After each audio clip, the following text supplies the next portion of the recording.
Hello everyone, कैसे हैं आप सब। उम्मीद करता हूं आप सब अच्छे होंगे। क्लास 12th में फिजिक्स और केमिस्ट्री के बाद आज समय आ गया है कि हम लोग क्लास 12th मैथ्स की शुरुआत करें। आज हम लोग क्लास 12th मैथ्स में पढ़ने जा रहे हैं सबसे पहला चैप्टर मैट्रिसेस। हालांकि ये आपके एनसीईआरटी बुक के हिसाब से थर्ड चैप्टर है, मगर मैं यही चैप्टर इसलिए स्टार्ट कर रहा हूँ क्योंकि पूरे क्लास 12th के मैथ्स के सिलेबस में सबसे आसान और सबसे इजी तरीके से बनने वाला चैप्टर यही है। तो ये चैप्टर आपके लिए काफ़ी कॉन्फिडेंस बिल्ड करेगा, आप काफ़ी कॉन्फिडेंट हो जाएंगे इसको बनाने के बाद, इसलिए इस चैप्टर को आज हम लोग स्टार्ट करने वाले हैं। डियर स्टूडेंट्स, लेट किए आइए इस चैप्टर की शुरुआत करते हैं। इस चैप्टर में सबसे पहला टॉपिक जो हम लोग कवर करने वाले हैं वो है मैट्रिसेस का इंट्रोडक्शन। पहले मैं आपको इंट्रोडक्शन कराऊंगा। ये वीडियो वन शॉट वीडियो होने वाली है, यानी कि पूरा का पूरा चैप्टर हम लोग इस पर्टिकुलर वीडियो में कवर कर लेंगे। पूरा का पूरा एक्सरसाइज कवर करेंगे। माफ़ी चाहूँगा, चैप्टर तो काफ़ी बड़ा है। पूरा का पूरा एक एक्सरसाइज आज हम लोग आज के ही इस वीडियो में कवर कर लेंगे। आपको पूरा एक्सरसाइज पढ़ने के बाद ऐसा लगेगा कि ये चैप्टर वाकई बहुत आसान है और एक बार सिर्फ इसे रिवाइज कर लिया जाए तो एग्जाम में इस चैप्टर से, इस एक्सरसाइज से अच्छे खासे मार्क्स लाए जा सकते हैं। वीडियो को लास्ट तक देखें और पूरा का पूरा एक्सरसाइज आज आपको समझ में आ जाएगा। चलिए शुरुआत करते हैं। जैसा कि चैप्टर का नाम है मैट्रिसेस, तो सबसे पहले मैट्रिसेस होता क्या है हम लोग वो समझने की कोशिश करते हैं। ओके डियर स्टूडेंट्स, पढ़ हम लोग मैट्रिसेस रहे हैं, लेकिन हम लोग डेफिनेशन लिखने वाले हैं मैट्रिक्स की। तो आज हमारा जो टॉपिक है पहला, उसका नाम है मैट्रिक्स। तो मन में एक सवाल आ सकता है कि क्या मैट्रिक्स और मैट्रिसेस दोनों अलग अलग चीज़ें हैं? तो जवाब है नहीं, दोनों बिल्कुल सेम है। दोनों में एक छोटा सा डिफरेंस है। डिफरेंस ये है कि मैट्रिक्स जो है वो सिंगुलर फॉर्म है और मैट्रिसेस उसका प्लूरल फॉर्म है, यानी कि एक को मैट्रिक्स कहते हैं और एक से ज़्यादा अरेंजमेंट को हम लोग मैट्रिसेस कहेंगे। फिलहाल हमारा फोकस अभी इस बात पे है कि ये मैट्रिक्स होता क्या है। डियर स्टूडेंट्स, मैट्रिक्स का एक पैटर्न सबसे पहले मैं आपको ड्रॉ करके दिखाता हूँ। मैट्रिक्स कुछ इस तरीके से हम लोगों के सामने होता है। 2 1 3 4 2 7 3 8 9। डियर स्टूडेंट्स, आप देख सकते हैं कि ये एक अरेंजमेंट है। हम लोगों ने क्या किया? हम लोगों ने एक अरेंजमेंट किया। किसका अरेंजमेंट है? ये डेटा का अरेंजमेंट है। डेटा इन द सेंस यहाँ पे एलिमेंट्स हैं। एलिमेंट्स कहने का मतलब, डेटा या एलिमेंट्स कहने का सीधा सीधा मतलब है कि हम लोग यहाँ पे अरेंजमेंट कर रहे हैं, एक रेक्टेंगुलर ब्रैकेट के अंदर अरेंजमेंट कर रहे हैं डेटा का, और वो डेटा नंबर के फॉर्म में, अल्फ़ाबेट के फॉर्म में, वर्ड्स के फॉर्म में, किसी के फॉर्म में भी रह सकती है। जैसे कि यहाँ पर जो हमारे पास डेटा है आप देख सकते हैं, it is in the form of numbers. तो ये नंबर के फॉर्म में है और रेक्टेंगुलर अरेंजमेंट के तहत है। और इसमें और भी चीज़ें अगर हम लोग नोटिस करेंगे तो आपको पता होगा कि हम लोग रोज़ और कॉलम्स के बारे में ऑलरेडी जानते हैं। रो और कॉलम क्या होता है? कई बार कुछ स्टूडेंट्स गलती कर जाते हैं। डियर स्टूडेंट्स, रो हम लोग हॉरिजॉन्टल लाइंस को कहते हैं। हॉरिजॉन्टल लाइंस का मतलब इस तरह के जो लाइंस होते हैं उन्हें हम लोग रो कहते हैं, रोज। और जो लाइंस वर्टिकल लाइंस होते हैं इस तरह के, इसे हम लोग कहते हैं कॉलम्स। ओके, तो हॉरिजॉन्टल लाइंस को रोज कहते हैं और वर्टिकल लाइंस को क्या कहते हैं? कॉलम्स कहते हैं। ये हमारा एक मैट्रिक्स है। मैट्रिक्स किसे कहते हैं? सबसे पहले मैं आपको मैट्रिक्स का डेफिनेशन बताता हूँ, फिर इसके बारे में हम लोग आगे बात करते हैं। तो इसमें हम लोग लिखने वाले हैं matrix is a rectangular arrangement. Matrix is a rectangular arrangement of data और एलिमेंट्स कह सकते हैं आप इसे। डेटा और एलिमेंट्स, एलिमेंट्स के अंदर क्या आने वाला है? नंबर्स हो सकता है, ये अल्फ़ाबेट्स हो सकता है, एटसेट्रा। तो मैट्रिसेस बेसिकली एक रेक्टेंगुलर अरेंजमेंट है डेटा का, यानी एलिमेंट्स का। एलिमेंट्स का मतलब नंबर, अल्फ़ाबेट्स एटसेट्रा। किसके फॉर्म में? तो जवाब है रोज और कॉलम्स के फॉर्म में। तो हम लोग लिखने वाले हैं in the form of rows and columns. Okay dear students, matrix कुछ और नहीं बल्कि एक रेक्टेंगुलर अरेंजमेंट है बहुत सारे डेटा का, जिसे हम लोग रोज और कॉलम्स की मदद से, रोज और कॉलम्स के हेल्प से लिखते हैं। अब हमारे पास एक छोटा सा सवाल ये आता है कि तो इसको हम लोग रो और कॉलम में कैसे जानेंगे?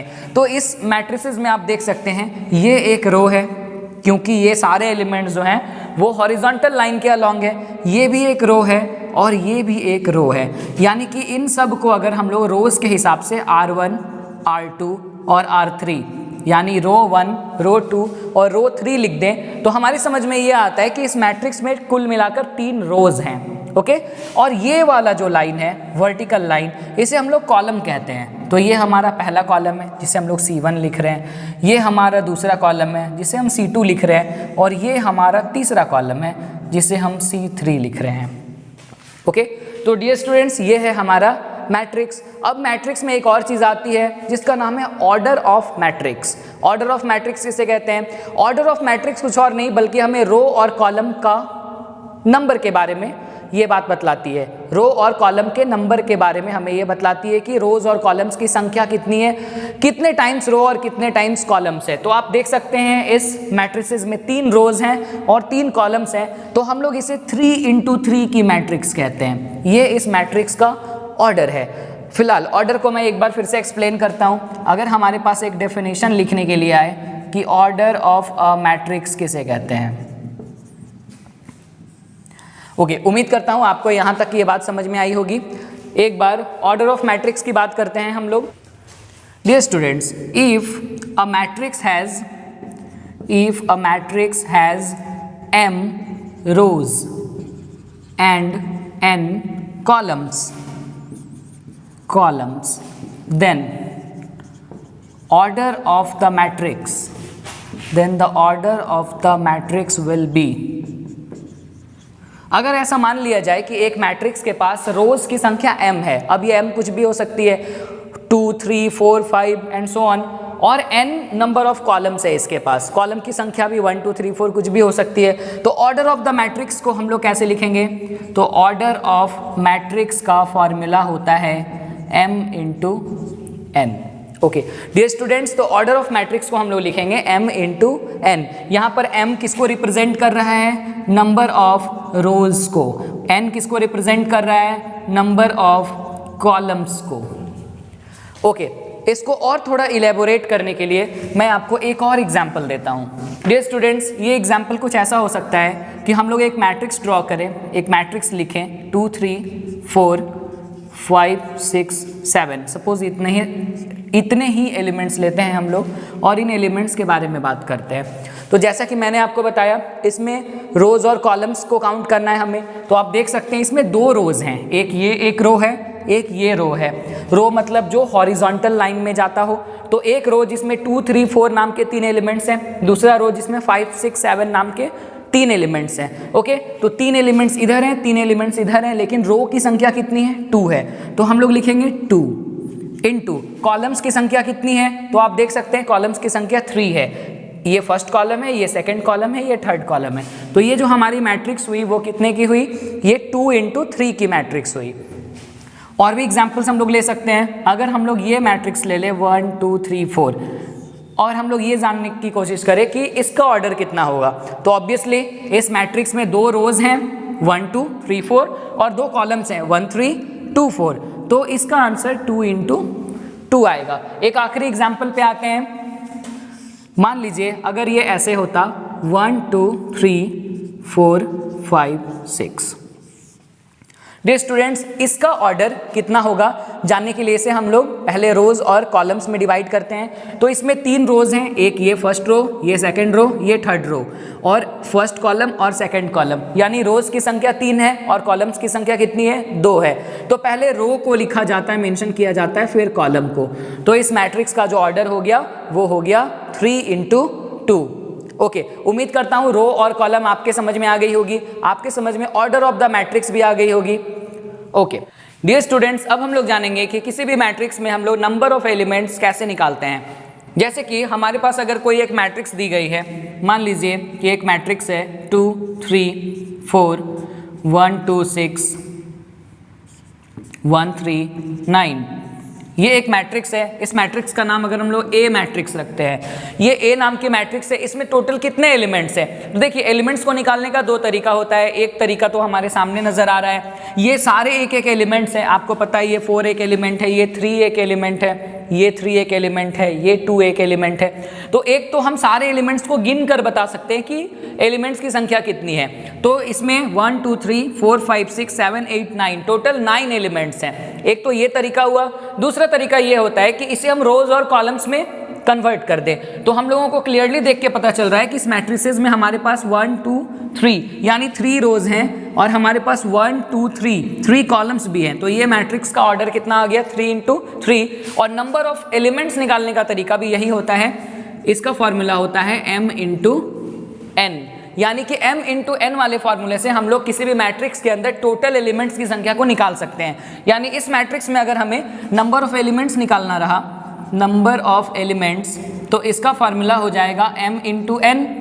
m यानी रोज की संख्या, n यानी कॉलम्स की संख्या जो कि सामने दी गई है, 3 × 3 यानी हमारे पास कुल मिलाकर 9 एलिमेंट्स हैं जो कि ऐसे भी विजिबल हैं, ऐसे भी हम लोग इसको गिन सकते हैं। तो ये तरीका कहलाया नंबर ऑफ एलिमेंट्स निकालने का किसी भी मैट्रिक्स के अंदर। इससे बड़ी से बड़ी मैट्रिसेस में हमें सारे एलिमेंट्स को गिनने की ज़रूरत नहीं है। हम लोग सिर्फ रो और कॉलम की संख्या अगर हमें पता हो तो हम लोग उसे मल्टीप्लाई करके आपस में प्रोडक्ट करके किसी भी मैट्रिसेस के अंदर मौजूद सारे एलिमेंट्स का पता लगा सकते हैं कि इसमें कितने सारे एलिमेंट्स हैं।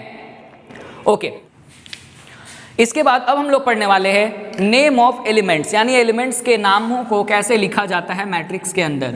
इसका नाम है name of elements. Okay dear students, अगर हमारे पास कोई एक मैट्रिक्स है ए नाम की जिसके अंदर एलिमेंट्स हैं 1 2 3 4 5 6, तो किसी भी मैट्रिक्स में एलिमेंट्स को लिखने का जो तरीका होता है याद रखिएगा वो होता है AIJ। यहाँ पर सवाल ये आता है कि ये A क्या है, तो ये एलिमेंट को रिप्रेजेंट करता है A, और I और J क्या है, तो ये जो I है ये I बेसिकली रो को रिप्रेजेंट करती है और ये J कॉलम को।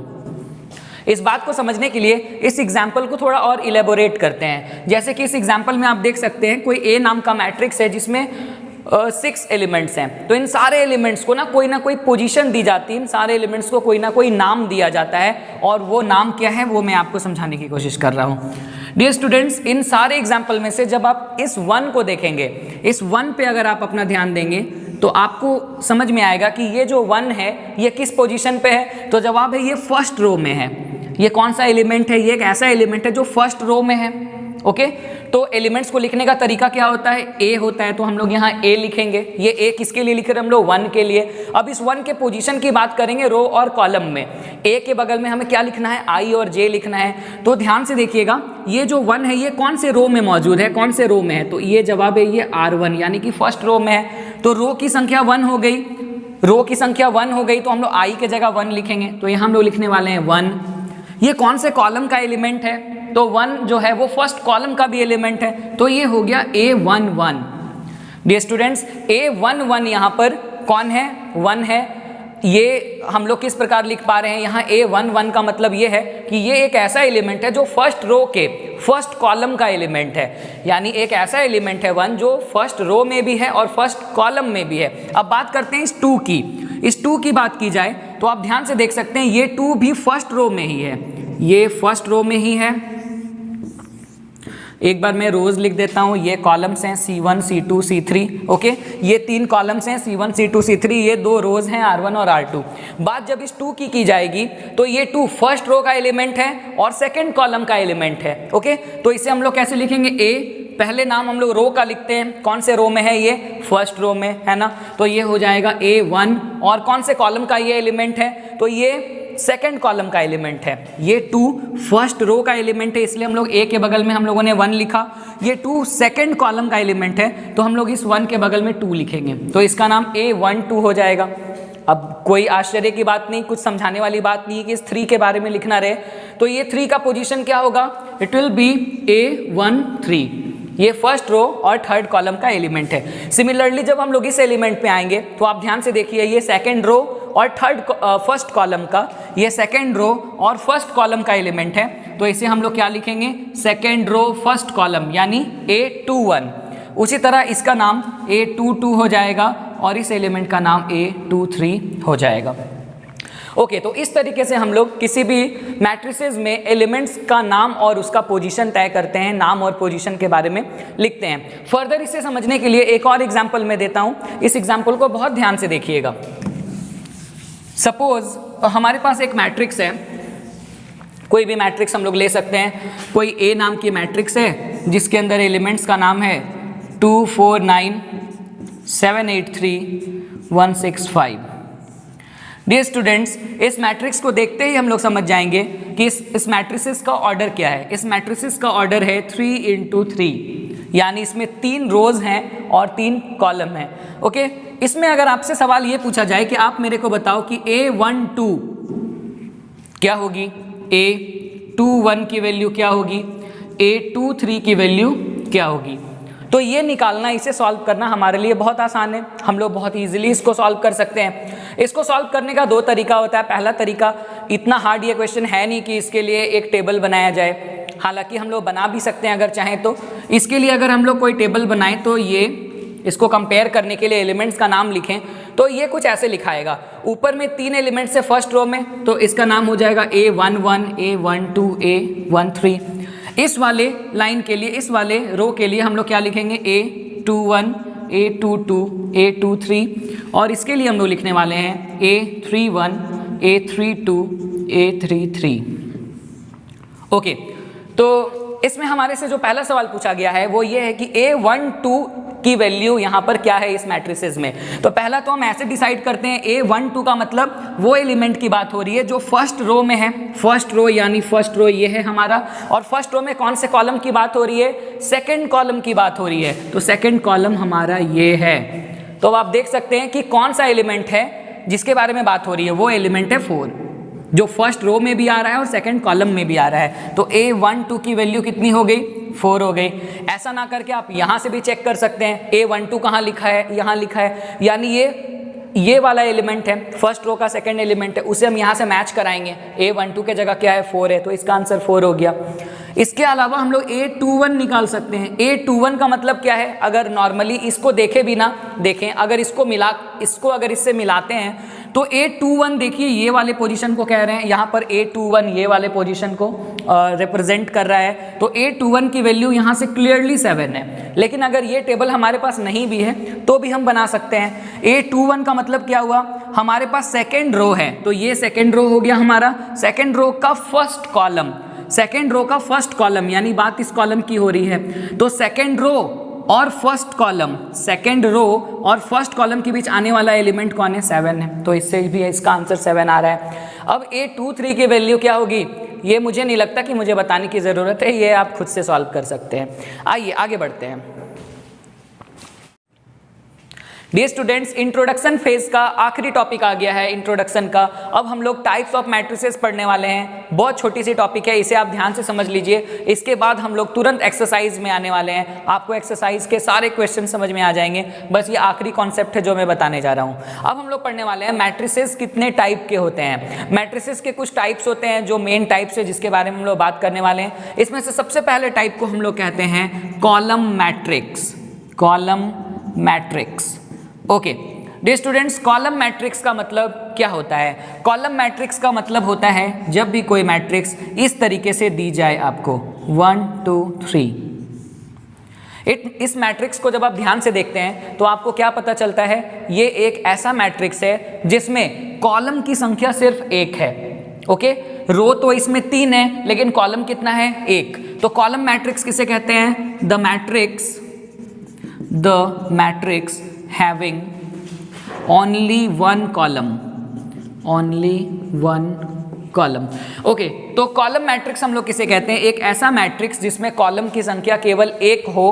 इसे अगर हम लोग ऑर्डर में लिखे तो इट विल बी 3 into 1। यहाँ पे 1 किसको रिप्रेजेंट कर रहा है, कॉलम को, और 3 किसको रिप्रेजेंट कर रहा है, रो को। यही नहीं, इसका एग्जाम्पल 5 6 भी हो सकता है। ये 2 into 1 मैट्रिक्स है जिसमें रो की संख्या 2 है और कॉलम की संख्या 1 है। यानी कि एक कॉलम मैट्रिक्स उसे कहते हैं जिसमें कॉलम की संख्या 1 होनी चाहिए, रो की संख्या कुछ भी हो, इससे कोई फर्क हमें नहीं पड़ता है। बात करते हैं दूसरे टाइप ऑफ मैट्रिक्स की। दूसरे टाइप का जो मैट्रिक्स है हमारे पास उसका नाम है रो मैट्रिक्स। ठीक कॉलम मैट्रिक्स के तरह ही रो मैट्रिक्स हम लोग उसे कहेंगे, आप समझ ही गए होंगे, the matrix having only one row, यानी एक ऐसा मैट्रिक्स जिसमें रो की संख्या केवल एक हो, कॉलम की संख्या कुछ भी हो, इससे हमें फर्क पड़ने वाला नहीं है। उसे हम लोग क्या कहते हैं? उसे हम लोग कहते हैं रो मैट्रिक्स, यानी जिसमें रो की संख्या एक होगी। तो देखिए इसका एग्जाम्पल हो सकता है 1 2 3 ये मैट्रिक्स, 4 2 ये मैट्रिक्स, या 9 4 8 3 ये मैट्रिक्स। इन सारे मैट्रिसेस में एक बात कॉमन है और वो बात ये है कि इन सब में रो की संख्या 1 है। इसका ऑर्डर अगर निकालें it will be something like 1 into 4, यानी इसमें एक रो और 4 कॉलम हैं। अब देख सकते हैं, जबकि इस वाले मैट्रिक्स में रो 1 है और कॉलम की संख्या 3 है, यानी 1 into 3 का ये ऑर्डर वाला मैट्रिसेस है। इस मैट्रिक्स में कॉलम की संख्या 3 है लेकिन रो की संख्या क्या है? 1 है। तो हम लोग रो मैट्रिक्स उसी को कहते हैं जिसमें रो की संख्या 1 हो, कॉलम जो है वो वेरी कर सकता है, वो 1 2 3 4 कुछ भी हो सकता है। इसके बारे में अगर बात की जाए तो ये हमारा 1 into 2 मैट्रिक्स है। तो ये हुई रो और कॉलम मैट्रिक्स की बात। यानी कि डायगोनल मैट्रिक्स सीधे शब्दों में उस मैट्रिक्स का नाम है जिसमें एलिमेंट्स डायगोनली जीरो नहीं होने चाहिए, एक डायगोनल जीरो नहीं होना चाहिए मैट्रिक्स का, और बाकी के सारे नॉन डायगोनल एलिमेंट्स जो हैं वो होने चाहिए जीरो। आइए बढ़ते हैं अगले टाइप की ओर। टाइप नंबर 5 के बारे में एक बार हम लोग बात करते हैं। टाइप नंबर 5 में हम लोग पढ़ने वाले हैं जो अगला मैट्रिक्स जिसका नाम है स्केलर मैट्रिक्स।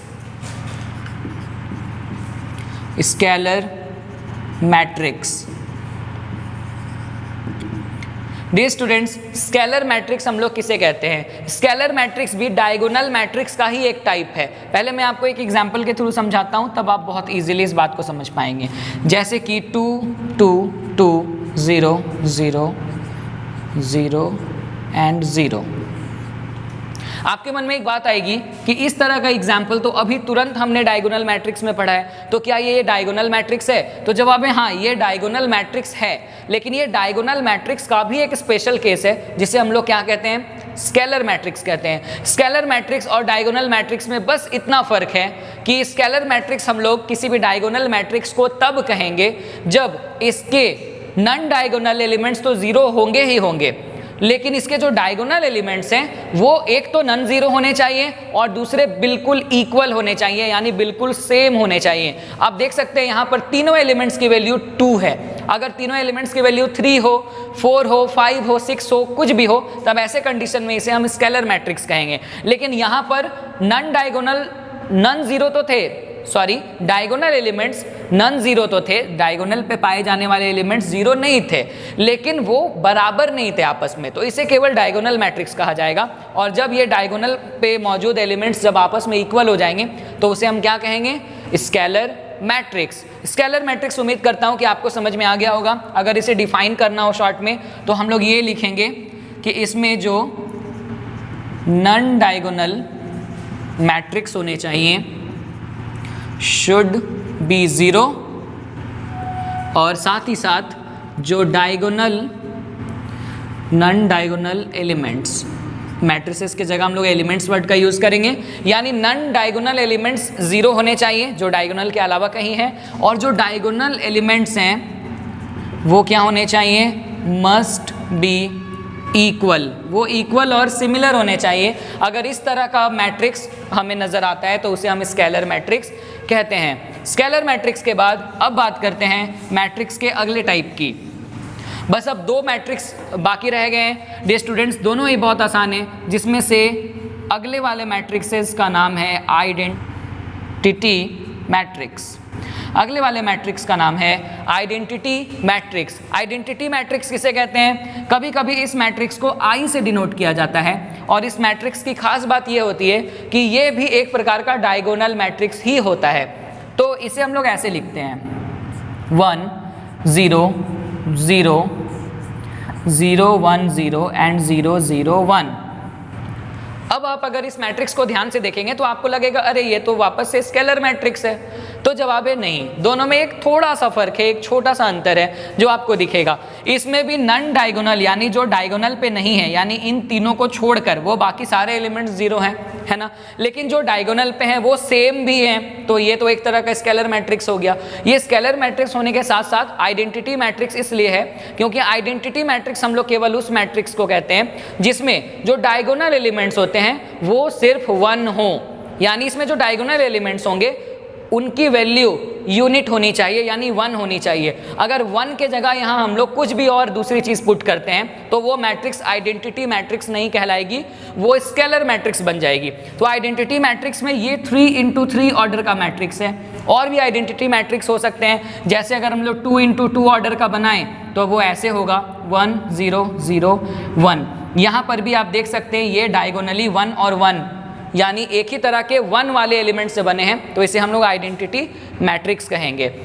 तो आइडेंटिटी मैट्रिक्स और स्केलर मैट्रिक्स में अंतर आपको उम्मीद करता हूँ समझ आया होगा। स्केलर मैट्रिक्स में जो डायगोनल एलिमेंट्स हैं वो सेम होने चाहिए और ज़रूरी नहीं कि वो 1 हो, वो 2 3 4 5 कुछ भी हो सकता है। स्केलर मैट्रिक्स में डायगोनल पे जो एलिमेंट्स है वो सेम भी होने चाहिए और 1 भी होने चाहिए, तभी उसे हम आइडेंटिटी मैट्रिक्स कहेंगे, नहीं तो नहीं कहेंगे।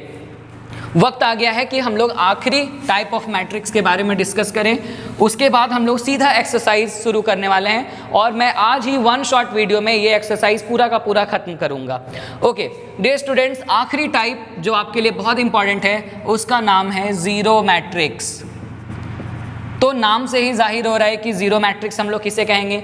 जीरो मैट्रिक्स एक ऐसे मैट्रिक्स को कहा जाएगा अगर कोई ए नाम की मैट्रिक्स है जिसके सारे एलिमेंट्स जीरो हैं, चाहे ऑर्डर कुछ भी हो, जैसे ये 2x3 ऑर्डर का मैट्रिक्स है। अगर कोई बी मैट्रिक्स है जो 3x3 ऑर्डर का मैट्रिक्स है लेकिन इसके सारे एलिमेंट्स जीरो हैं, तो इन्हें हम लोग क्या कहेंगे, जीरो मैट्रिक्स। तो जीरो मैट्रिक्स तो बहुत आसान सी चीज़ है, जीरो मैट्रिक्स किसे कहते हैं, तो इसके बारे में हम लोग कहेंगे the matrix having all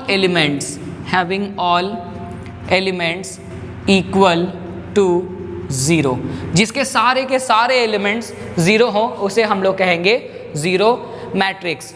okay, तो यहाँ तक था इंट्रोडक्शन पार्ट। आइए अब हम लोग बढ़ते हैं एक्सरसाइज की ओर। डियर स्टूडेंट, समय आ गया है एक्सरसाइज के पहले क्वेश्चन को सॉल्व करने का। देखिए एक्सरसाइज 3.1 का एनसीईआरटी में जो पहला सवाल है वो ये है, इन द मैट्रिक्स, कोई ए नाम की मैट्रिक्स दी गई है जिसमें इतने सारे एलिमेंट्स दिए गए हैं और इस मैट्रिसेस में आपसे पूछा गया है, लिखने के लिए बताया गया है। सिर्फ 3 सवाल हैं इसमें और इन तीनों के जवाब शायद आप अब तक जान ही गए होंगे। देखिए पहला सवाल है the order of the matrix, यानी ये जो मैट्रिक्स आपको नज़र आ रही है इसका हमें पहले सवाल में ऑर्डर निकालना है। तो इसको हम लोग सॉल्व करते हैं। पहले वाले सवाल का जवाब है ऑर्डर ऑफ द मैट्रिक्स। अगर हम लोग इसका निकालते हैं तो ये कितने ऑर्डर का है डियर स्टूडेंट्स, आप देख सकते हैं 1 2 3, इसमें 3 रोज हैं तो हम लोग यहाँ 3 लिखने वाले हैं। इनटू कितने कॉलम्स हैं, 1 2 3 4, तो इसमें 4 कॉलम्स है। तो ये बहुत सिंपल सी बात है कि ये कितने ऑर्डर का मैट्रिक्स है, 3 × 4 का। तो इसका ऑर्डर हो गया 3 × 4। ये हमारे पहले सवाल का आंसर हो गया। पहला सवाल खत्म। बात करते हैं दूसरे सवाल का, द नंबर ऑफ एलिमेंट्स। दूसरे सवाल में पूछा गया है इसमें कितने नंबर ऑफ एलिमेंट्स हैं, तो ये हमारे लिए निकालना और भी आसान है। नंबर ऑफ एलिमेंट्स का फॉर्मूला कुछ और नहीं बल्कि ऑर्डर से ही होता है। ऑर्डर कितना है, 3 × 4, तो नंबर ऑफ एलिमेंट्स भी हो गए 3 × 4, जिसको सॉल्व करेंगे तो 12 आंसर आ जाएगा। आप इसको गिन के भी देख सकते हैं, इसमें 4 8 और 4 यानी 12 एलिमेंट्स हैं। वक्त आ गया है आखिरी फर्स्ट नंबर के तीसरे सवाल को सॉल्व करने का। ये क्वेश्चन भी बहुत आसान है, ये एलिमेंट के पोजीशन के बारे में दी गई है। तीसरे वाले सवाल को अगर हम लोग ध्यान से देखें तो इसमें हमारे से कुछ एलिमेंट्स के नाम पूछे गए हैं, जैसे A13। सबसे पहले बात कर लेते हैं A13 का। A13, तो A13 के बारे में हम लोग क्या जानते हैं, हमें एक ऐसी एलिमेंट ढूंढ निकालनी है जो फर्स्ट रो में हो और थर्ड कॉलम में हो। ध्यान दीजिएगा, फर्स्ट रो में हो और थर्ड कॉलम में हो। तो ये हो गया फर्स्ट रो और थर्ड कॉलम। देख सकते हैं आप, ये हमारा रो 1 है, ये हमारा रो 2 है और ये है हमारा रो 3। और कॉलम की जहाँ तक बात है तो ये C1, C2, C3 और C4 यानी 4 कॉलम है हमारे पास। तो हमें कौन सा मैट्रिक्स ढूंढना है, कौन सा एलिमेंट ढूंढना है जो फर्स्ट रो यानी इस रो में हो और उस रो का तीसरा कॉलम वाला एलिमेंट हो। तो तीसरे कॉलम वाला एलिमेंट फर्स्ट रो का एलिमेंट, यानी बात यहाँ की जा रही है किसकी, 19 की। तो A13 का आंसर हो गया 19। अब बात करते हैं A21 का। A21 की बात की जाए तो A21 में हमें एक ऐसा एलिमेंट ढूंढना है जो सेकेंड रो का और फर्स्ट कॉलम का हो। सेकेंड रो और फर्स्ट कॉलम का एलिमेंट कौन है, 35। तो इसका आंसर हो गया 35। तीसरे नंबर की बात की जाए तो तीसरे नंबर वाले सवाल में हमारे से पूछा गया है A33 का मतलब है एक ऐसा एलिमेंट जो थर्ड रो और थर्ड कॉलम में एग्जिस्ट करता हो। थर्ड रो और थर्ड कॉलम, तो थर्ड रो हमारा ये है और थर्ड कॉलम हमारा ये है। थर्ड रो थर्ड कॉलम में आने वाला एलिमेंट जो है वो है -5। बाकी के 2 सवाल रह गए हैं। A24 बात करते हैं A24 का। इसमें नंबर देने की कोई ज़रूरत नहीं है, ये तो थर्ड वाले क्वेश्चन का ही आंसर चल रहा है अभी, तीसरे वाले का। इसके बाद हम लोग निकालने वाले हैं A24। तो A24 की जहाँ तक बात की जाए, A24 का मतलब होता है सेकेंड रो और फोर्थ कॉलम। सेकेंड रो और फोर्थ कॉलम यानी इस वाले एलिमेंट का नाम है 12। और last but not the least A23, हम लोग निकालने वाले हैं A23 की वैल्यू। तो A23 में सेकेंड रो और थर्ड कॉलम, सेकेंड रो और थर्ड कॉलम वाला एलिमेंट, यानी कि इसका आंसर हो जाता है 5/2। चलिए बढ़ते हैं दूसरे सवाल की ओर। लोग देखते हैं question number 2। Dear students, question number 2 में दिया गया है if a matrix has 24 elements. एक मैट्रिक्स है जिसके 24 एलिमेंट्स हैं। What are the possible orders it can have. तो इस मैट्रिसेस के कौन कौन से पॉसिबल ऑर्डर्स हो सकते हैं। इस सवाल में, इस क्वेश्चन में एक क्वेश्चन को और टाई किया गया है और लिखा गया है what if it is has 13 elements. तब क्या होता जब अगर इसके पास 13 एलिमेंट्स होते। फिलहाल हम लोग इस पहले पार्ट को सॉल्व करते हैं, फिर आते हैं दूसरे पार्ट में। तो सवाल में क्लियरली लिखा हुआ है if a matrix has 24 elements, यानी total number of elements of the matrix is equal to 24। ये दिया हुआ है क्वेश्चन में कि टोटल कितने एलिमेंट्स हैं मैट्रिसेस में, 24। और मैट्रिसेस में जो टोटल एलिमेंट्स होते हैं उन्हें निकालने का फॉर्मूला क्या होता है। तो total number of elements of the matrix को हम लोग कहते हैं रो इनटू कॉलम। याद होगा आपको, m इंटू n करके इसको हम लोग निकालते थे। तो टोटल हमारे पास कितने मैट्रिसेस हैं, 24। और मैट्रिसेस को के एलिमेंट्स को हम लोग रो और कॉलम में डिवाइड करते हैं, यानी रो और कॉलम को मल्टीप्लाई करके हमारे पास कितने एलिमेंट्स हैं, 24। तो इस 24 मैट्रिसेस को, 24 एलिमेंट्स को कितने मैट्रिसेस में कन्वर्ट किया जा सकता है, यानी इस 24 एलिमेंट्स का यूज करते हुए हम लोग कितने मैट्रिसेस, कितने ऑर्डर के मैट्रिसेस बना सकते हैं, यही है हमारा सवाल। तो इस सवाल में दिया गया है पॉसिबल ऑर्डर्स कितने होंगे। तो देयरफॉर हम लोग लिखने वाले हैं possible orders of matrix is equal to. एक बार सवाल को मैं फिर से बताता हूं, ध्यान से समझिएगा। सवाल यह है कि एक मैट्रिक्स के पास 24 एलिमेंट्स हैं। इन 24 एलिमेंट्स को कितने ऑर्डर्स में बांटा जा सकता है, ऑर्डर्स यानी रोज और कॉलम्स में। तो रो और कॉलम को मल्टीप्लाई करने पे हमारे पास कितना आना चाहिए, 24 आना चाहिए। और इस 24 को लिखने के जितने तरीके होंगे उतने सारे ऑर्डर्स पॉसिबल होंगे। इस 24 को रो इंटू कॉलम में मल्टीप्लाई करके लिखने के जितने तरीके होंगे उतने पॉसिबल ऑर्डर्स होंगे मैट्रिसेस के। तो डियर स्टूडेंट, सबसे पहला ऑर्डर जो हमें नजर आ रहा है वो है 24 इंटू 1। यानी ऐसा हो सकता है कि 24 रोज हो और कॉलम 1 हो। 24 को जब 1 से मल्टीप्लाई करेंगे तो कितना मिलेगा, 24। या ये भी हो सकता है कि 1 इंटू 24 हो मैट्रिक्स का ऑर्डर। तो मैट्रिक्स के 2 ऑर्डर अभी स्टार्टिंग में क्या क्या पॉसिबल है, 24 इंटू 1 यानी 24 रोज 1 कॉलम, 1 रो 24 कॉलम्स। इसके अलावा 24 को और कैसे लिखा जा सकता है, बहुत सिंपल है। इसे हम लोग 12 इंटू 2 लिख सकते हैं, यानी कि 12 रोज और 2 कॉलम्स। इसके जस्ट अपोजिट भी जा सकते हैं, 2 रोज 24 कॉलम्स। 24 को और कैसे लिखा जा सकता है? It's quite a simple thing कि इसे हम 8 इंटू 3 लिख सकते हैं, 3 इंटू 8 भी लिख सकते हैं। यानी कि एक ऐसी मैट्रिक्स हो सकती है जिसमें 8 रोज और 3 कॉलम्स हो, या एक ऐसी मैट्रिक्स हो सकती है इसमें 3 रोज और 8 कॉलम्स हो। और कोई तरीका है हमारे पास? जवाब है एक तरीका और बच रहा है हमारे पास, जो कि है 6 इंटू 4 मैट्रिक्स, और ये हो गया 4 इंटू 6। डियर स्टूडेंट्स, इसके अलावा हमारे पास इस 24 ऑर्डर को लाने का, इस 24 एलिमेंट्स को लाने का और कोई तरीका नहीं है। तो आप देख सकते हैं कि 1 2 3 4 5 6 7 8 टोटल 8 ऑर्डर्स हैं। 8 तरीके से हम लोग रो और कॉलम में मैट्रिसेस को डिवाइड कर सकते हैं, जिसमें हर बार एलिमेंट की संख्या कितनी आए? 24 आए। तो इसका आंसर क्या हो गया? इसका आंसर हो गया देयरफॉर पॉसिबल ऑर्डर्स आर। ये सारे के सारे जो ऑर्डर्स आपको दिख रहे हैं, ये सारे ऑर्डर्स पॉसिबल हैं। ये 8 का 8 इसका आंसर हो गया। इस क्वेश्चन में एक बात और आगे पूछी गई है कि ये तो 24 एलिमेंट्स की हमने बात की, तब ऐसा हुआ। अगर इसके पास सिर्फ 13 एलिमेंट्स होते हैं, अगर इस मैट्रिक्स के पास सिर्फ 13 एलिमेंट्स होते हैं, तो उन्हें हम लोग कैसे कैसे ऑर्डर में कन्वर्ट कर सकते थे, कौन कौन से रो और कॉलम में उसे हम लोग डिवाइड कर सकते थे। तो 13 वाले को मैं जल्दी से बना के आपको दिखाता हूँ। इसी को चेंज कर रहा हूं मैं। डियर स्टूडेंट्स, इस बार हमारे पास टोटल नंबर ऑफ एलिमेंट्स कितने हैं? 13 है। इस 13 को हमें क्या करना है? रो इंटू कॉलम में लिखना है।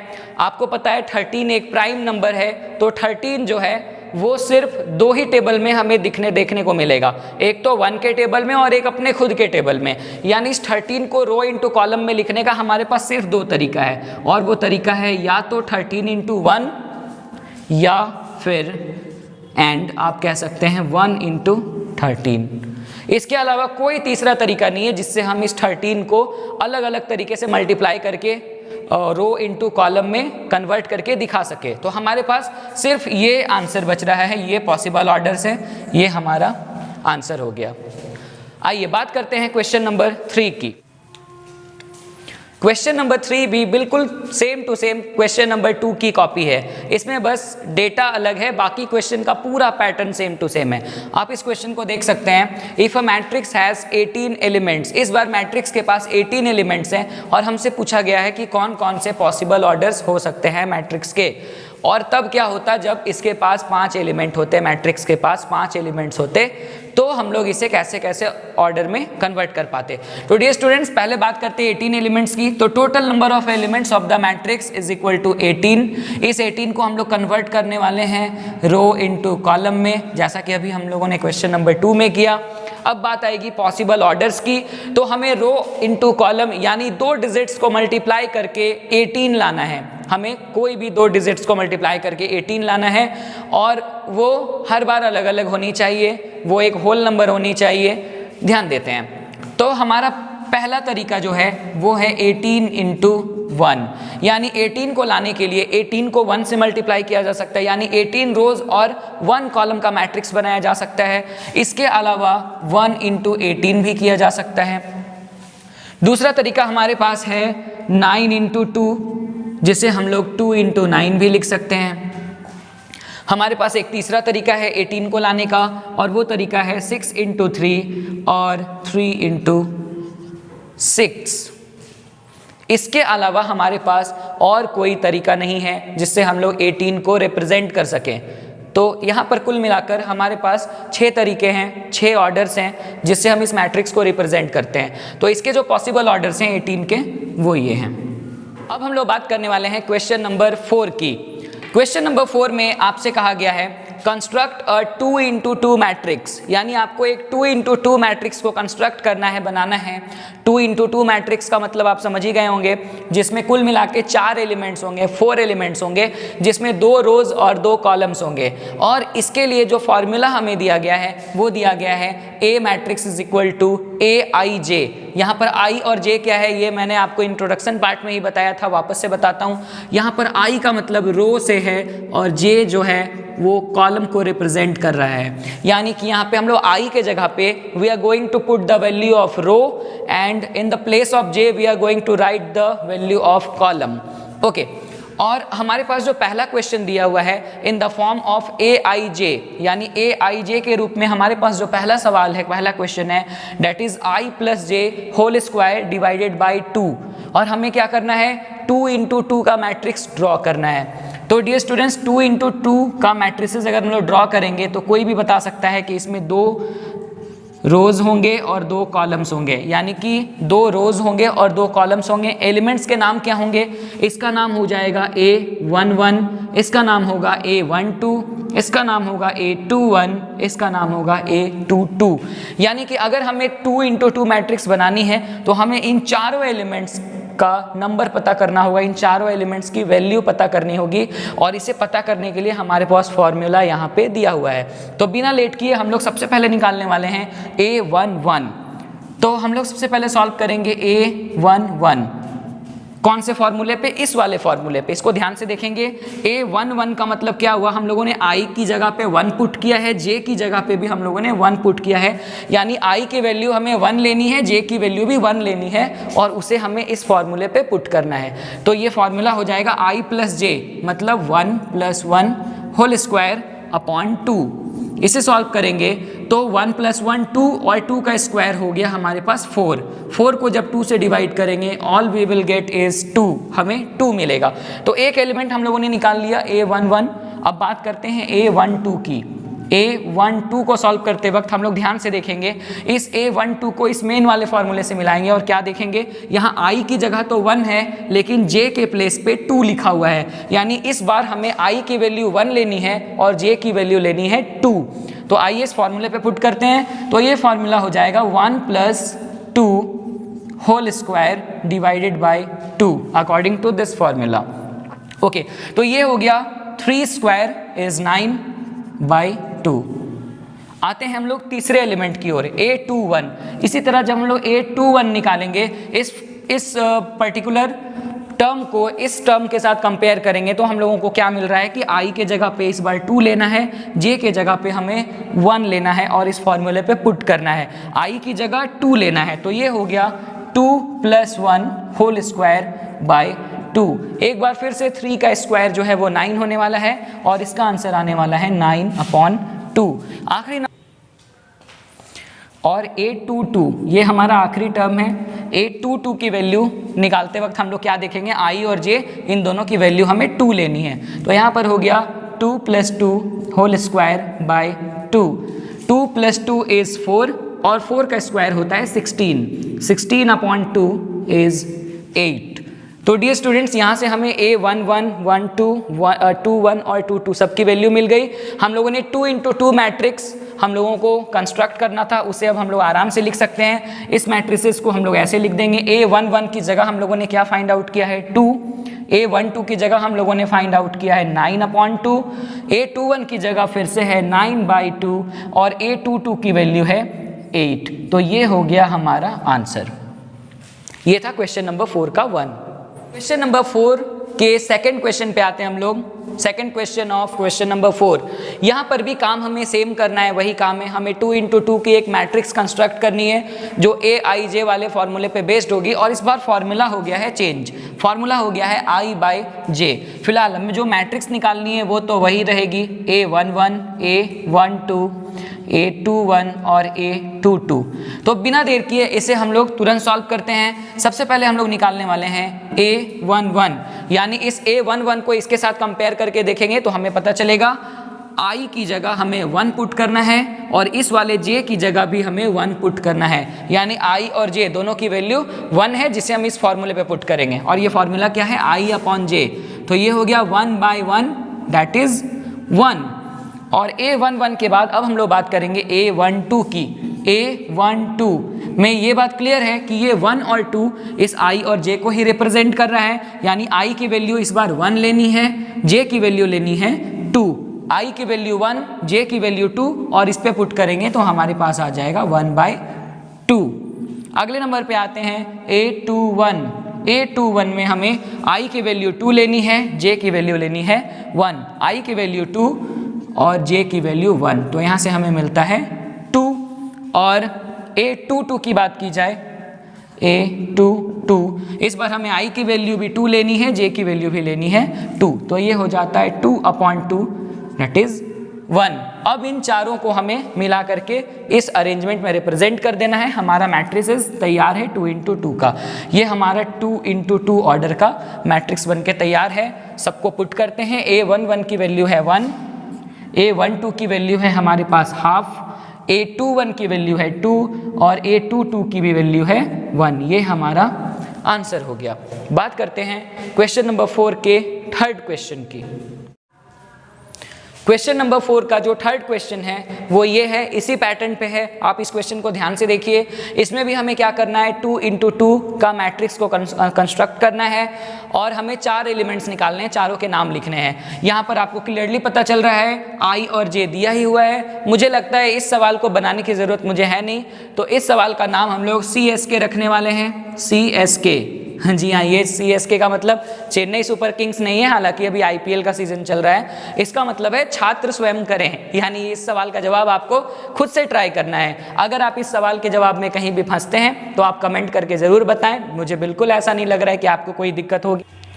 क्वेश्चन नंबर 6 के क्वेश्चन नंबर 2 की ओर आते हैं हम लोग। इसमें भी हमें XYZ ही फाइंड करनी है, लेकिन इस बार इक्वेशन हो गया है थोड़ा कॉम्प्लिकेटेड। इस तरह के सवाल को बनाने से पहले हम लोग सबसे पहले ये देखते हैं कि इसमें वो कौन सी टर्म है, वो कौन सा टर्म है जो वन वेरिएबल है। वन वेरिएबल कहने का मतलब जिसमें सिर्फ x हो या सिर्फ y हो या सिर्फ z हो, कोई एक ही वेरिएबल हो। x, y, z में से 2 या 3 वेरिएबल्स ना हो, क्योंकि वो हमारे लिए निकालना ज़्यादा आसान होता है। तो फर्स्ट टर्म को चेक करते हैं, तो यहाँ x + y लिखा हुआ है, यानी ये 2 वेरिएबल्स में है, इसे अभी छोड़ देते हैं। ये 5 + z लिखा हुआ है, यानी ये एक वेरिएबल में। यहाँ पर एक ही वेरिएबल है जो कि क्या है, z, और ये किसके इक्वल है, 5 के इक्वल। इक्वल मैट्रिक्स में पोजीशंस आपस में इक्वल होते हैं, तो 5 + z यहाँ पर किसके इक्वल है, 5 के। तो यहाँ से एक इक्वेशन बनती है, इन दोनों को आपस में इक्वल करके कंपेयर करते हैं तो हम लोग लिख सकते हैं 5 + z = 5।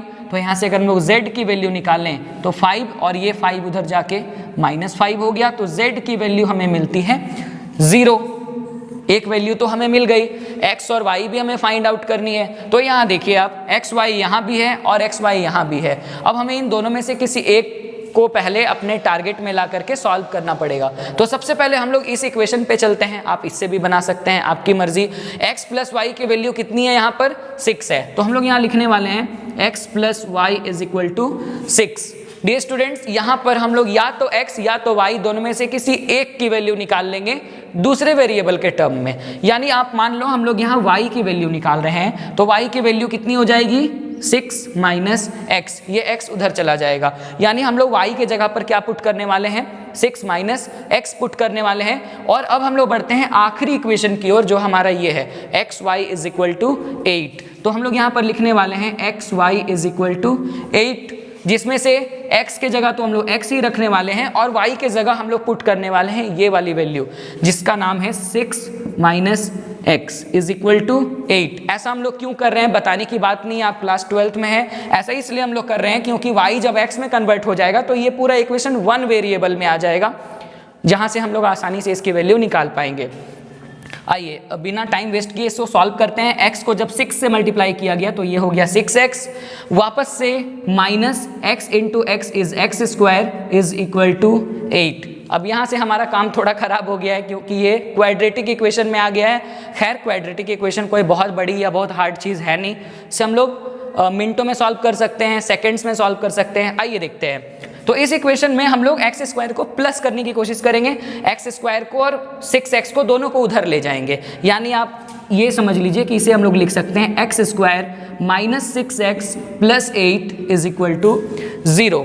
अब इसे सॉल्व करेंगे तो ये हो जाएगा x², और हमें क्या करनी है आपको पता ही है, क्वाड्रेटिक इक्वेशन में हम लोग क्या करते हैं, हमें 8 लाना है, 8x² लाना है मल्टीप्लाई करने पे, और दोनों को जोड़ने या घटाने पे हमारे पास क्या आनी चाहिए, -6। तो बहुत ही सिंपल सी बात है, हम लोग यहाँ लेने वाले हैं -4x - 2x + 8 = 0। इस -4x और -2x को आपस में ऐड करेंगे तो -6x आएगा, और इन दोनों को मल्टीप्लाई करने पे 8x² आ जाएगा। एनीवेज, यहाँ पे हम लोग कॉमन लेते हैं, x को कॉमन लिया जाए तो यहाँ बचेगा x - 4 माइनस यहाँ पर 2 को कॉमन लिया जाए तो x - 4 = 0। एक बार हम लोग बाहर वाले टर्म्स को एक जगह कलेक्ट करते हैं। x minus 2 is equal to 0, ये एक टर्म हो गई, और एक x minus 4 is equal to 0। तो यहाँ से जो x की वैल्यू आती है वो है +2, और यहाँ से जो x की वैल्यू आती है वो है +4। यानी कि x की हमारे पास इस बार दो वैल्यू है, एक 2 और दूसरा 4। z की एक वैल्यू है 0।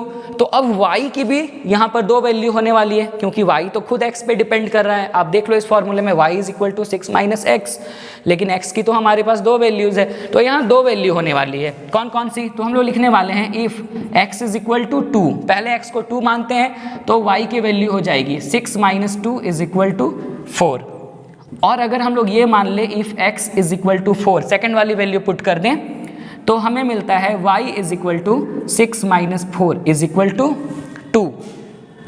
यही है इसका सॉल्यूशन। अब लास्ट में हम लोग तीनों के वैल्यू के बारे में लिखेंगे कि हमारा जो फाइनल आंसर आया है वो क्या आया है। तो हमारा फाइनल आंसर आया है x is equal to, x की वैल्यू 2 या 4 कुछ भी हो सकती है, तो हम लोग लिखेंगे 2 और 4।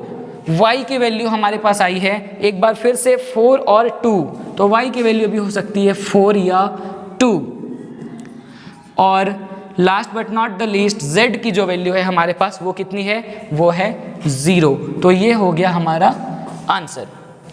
बात करते हैं क्वेश्चन नंबर 7 की। क्वेश्चन नंबर 7 जो है ये बिल्कुल क्वेश्चन नंबर 6 के ही जैसा है। अगर मैं चाहता तो इसे भी CSK कर सकता था, लेकिन आप लोगों के मन में ये बैठ जाएगा कि CSK का मैं बहुत बड़ा फ़ैन हूँ। हालांकि हूँ, CSK और RCB ये दोनों ही टीमें मुझे बहुत अच्छी लगती हैं। फिलहाल अभी हम लोग बात करते हैं इस क्वेश्चन की, IPL की नहीं।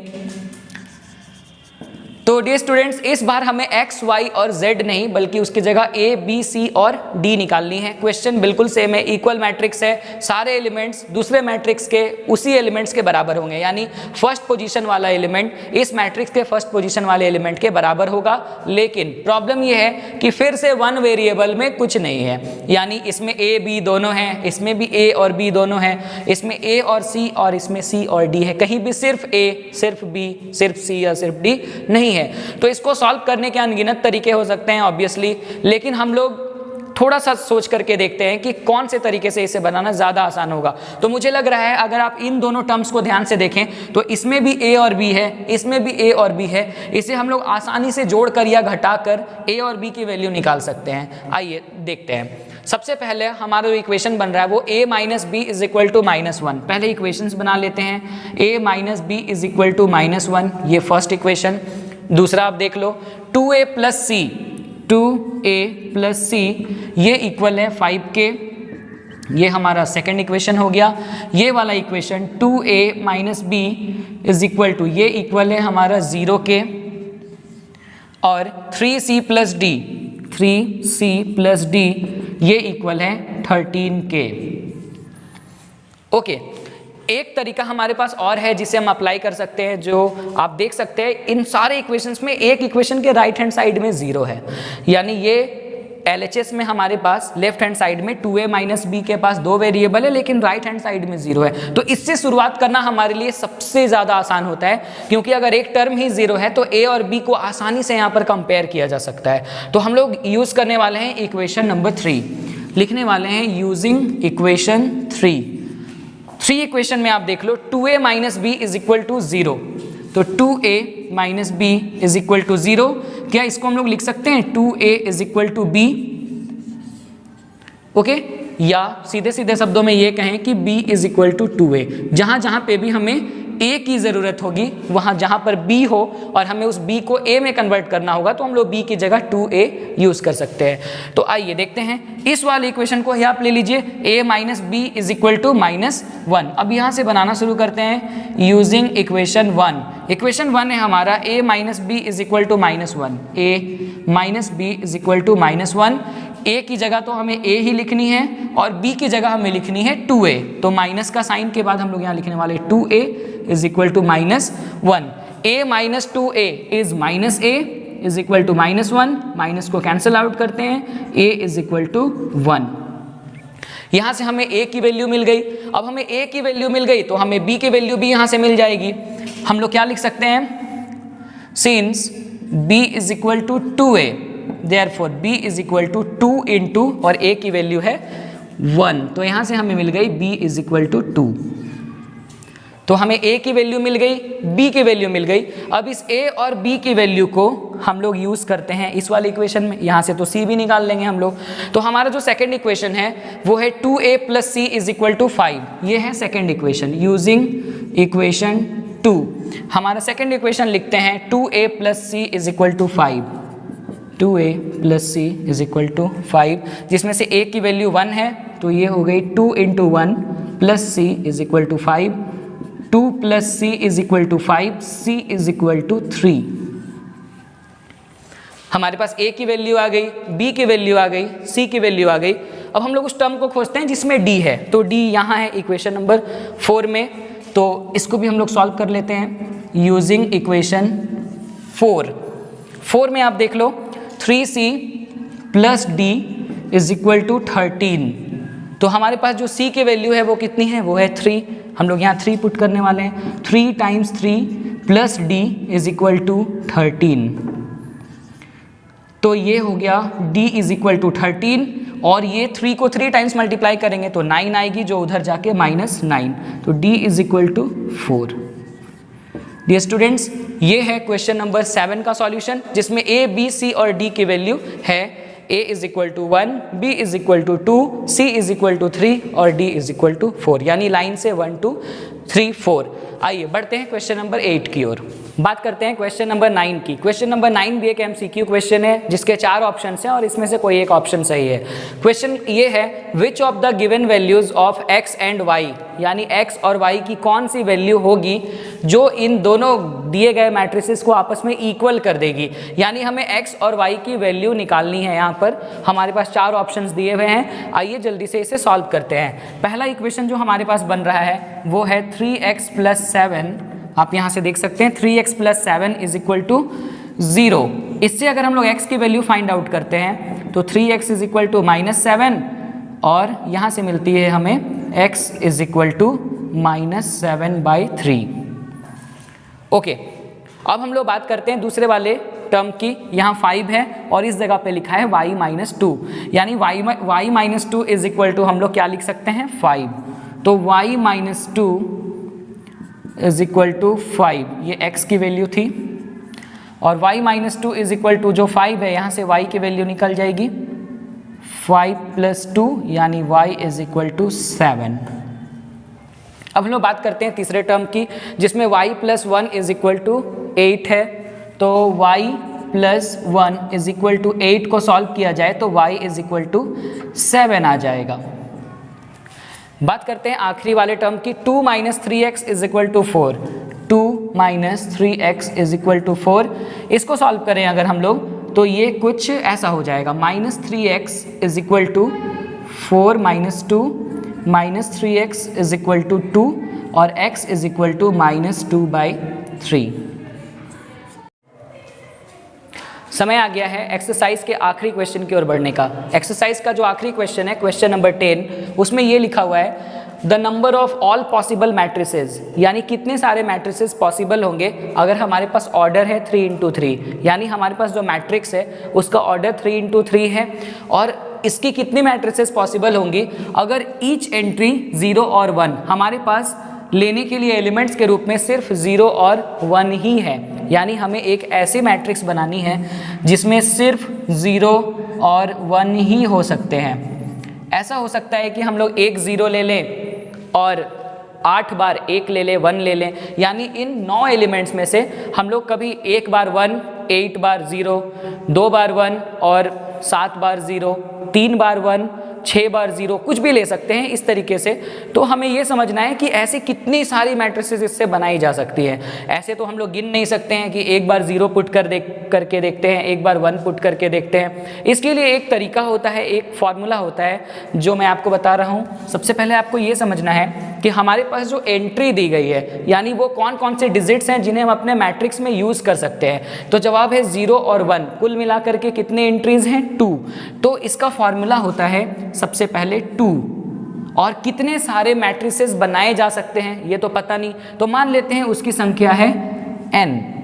ध्यान दीजिएगा 2 to the power n, ये होता है formula 2 to the power n। तो इसको सॉल्व करेंगे तो ये हो जाएगा 2 टू दी पावर n। यहाँ पर क्या है, तो n है टोटल नंबर ऑफ एलिमेंट्स, यानी 3 इंटू 3 के मैट्रिक्स में टोटल कितने एलिमेंट्स होंगे, 9 एलिमेंट्स होंगे, 9 एलिमेंट्स होंगे। तो हम लोग इस n की जगह लिखने वाले हैं 9।